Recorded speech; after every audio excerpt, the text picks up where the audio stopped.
নমস্কার বন্ধুরা, কেমন আছেন সবাই? রত্নাস কিচেনে আপনাদের স্বাগত। আজ আমি আপনাদের সাথে শেয়ার করব নিরামিষ বেগুন বড়ি দিয়ে মূলো শাকের রেসিপি। আশা করি আপনাদের ভালো লাগবে। যদি ভালো লাগে একটা লাইক, কমেন্ট আর শেয়ার করতে ভুলবেন না। আর আমার চ্যানেলটিকে সাবস্ক্রাইব করে পাশে থাকা বেল আইকনটি প্রেস করে দিবেন, তাহলে আমার নিত্য নতুন ভিডিও সবার প্রথম আপনি পেয়ে যাবেন। আর যারা ফেসবুক থেকে আমার ভিডিওটি দেখছেন, যদি ভালো লাগে তাহলে আমার পেজটিকে ফলো করে দিবেন। তো এই মূলো শাকের রেসিপিটা আপনারা নিরামিষের দিনে অবশ্যই একবার ট্রাই করবেন। আশা করি আপনাদের ভালো লাগবে। চলুন রেসিপিটা শুরু করি। এখানে আমি এক আটি মূলো শাক নিয়েছি। দেখুন, মূলো শাকটা বেশ ফ্রেশ আছে আর খুবই নরম একটা শাক। তো এখন আমি এই শাকটাকে খুব ভালো করে ধুয়ে পরিষ্কার করে নিয়েছি। এখন আমি এটাকে শাকটা কেটে নেব। তো শাকটা কাটা আর দেখাচ্ছি না বন্ধুরা, শাক আপনারা অনেকেই কাটতে পারেন। তো আমি শাকটা কেটে তারপর ফিরে আসছি। শাকটা আমি কেটে নিয়েছি। দেখুন, ঠিক এইভাবেই শাকটাকে আমি ঝিরিঝিরি করে কেটে নিয়েছি। এখন আমি এর মধ্যে দিয়ে দেব একটু লবণ। লবণটা এখানেই আমি দিয়ে দেব, রান্নার সময় আর লবণ ব্যবহার করব না। তো লবণটা দিয়ে আমি শাকটাকে খুব ভালো করে মেখে নিব। শাক রান্নার আগে যদি শাকের মধ্যে লবণ মাখিয়ে রাখা যায় তাহলে কিন্তু শাকটা খুব সুন্দর নরম হয়ে যায় আর রান্নাটাও কিন্তু খুব তাড়াতাড়ি হয়ে যায়। তো আমি এইভাবেই শাকের মধ্যে লবণটা মাখিয়ে রেখে দেব 5 মিনিটের মতো। এতে কিন্তু শাকটা খুব সুন্দর নরম হয়ে যাবে। দেখুন, শাকটা মাখতে মাখতেই কিন্তু শাকটা নরম হয়ে গেছে। এখন এটাকে আমি একটা সাইড করে রেখে দেব। আর এখানে মূলো শাকে দেওয়ার জন্য নিয়েছি আমি কিছুটা বড়ি। আমি এই ছোট সাইজের বড়িগুলো নিয়েছি। আর নিয়েছি বেগুন এইভাবে কেটে, একটা বেগুন আমি দেব। আর নিয়েছি কিছুটা চেরা কাঁচা লঙ্কা আর দুটো শুকনো লঙ্কা। এগুলো আমার মূলো শাকে লাগবে। তো চলুন রেসিপিটা শুরু করি। হিটে আমি কড়াই বসিয়ে তার মধ্যে আমি 2 চামচের মতো সাদা তেল দিয়ে দিয়েছি। তেলটা আমার গরম হয়ে গেছে।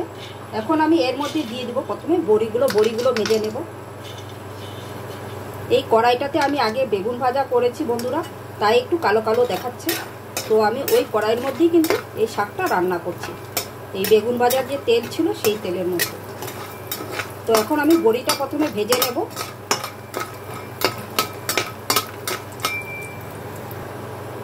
দেখুন, বড়িটা কিন্তু আমার ভাজা হয়ে গেছে। এখন আমি এটাকে তুলে নেব।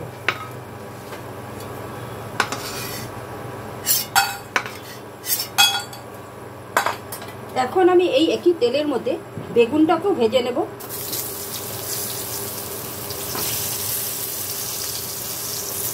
সামান্য পরিমাণ নুন আর হলুদ দিয়ে দিব বেগুন ভাজাতে।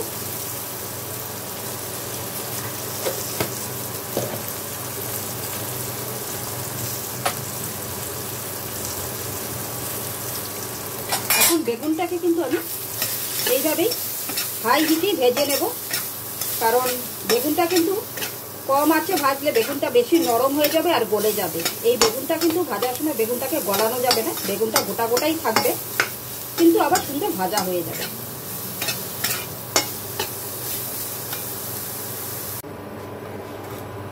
বেগুনটা আমার ভাজা হয়ে গেছে। দেখুন, ঠিক এরকম করে আমি বেগুনটাকে একটু লাল লাল করে ভেজে নিয়েছি। এখন বেগুনটাকে আমি পুরো তুলে নেব।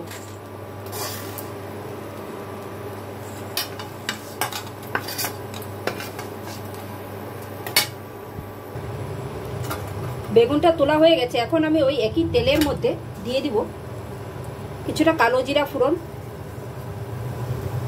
আর দিয়ে দিব দুটো শুকনো লঙ্কা। এখন ফোড়নটাকে আমি 1 থেকে 2 সেকেন্ড একটু ভেজে নেব।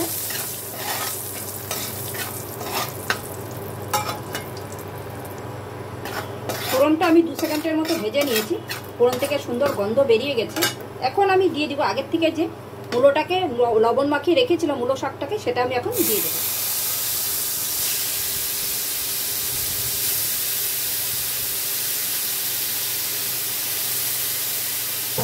আর দিয়ে দেবো এর মধ্যে কাঁচা লঙ্কা, চেরা কাঁচা লঙ্কা। আর দিয়ে দিব 1/2 চামচের মতো হলুদের গুঁড়ো। এখন এটাকে আমি খুব ভালো করে রান্না করে নেব, যাতে মূলো শাকটা খুব ভালো করে সেদ্ধ হয়ে যায়।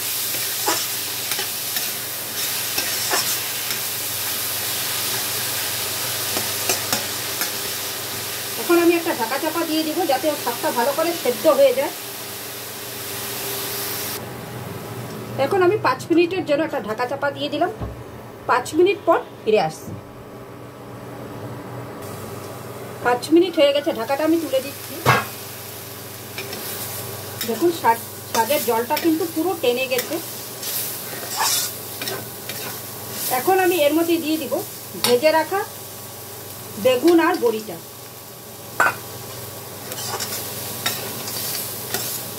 এখন এই বড়িটা আর বেগুনটাকে দিয়ে আরও আমি 1 থেকে 2 মিনিট এই শাকটাকে একটু ভেজে নেব।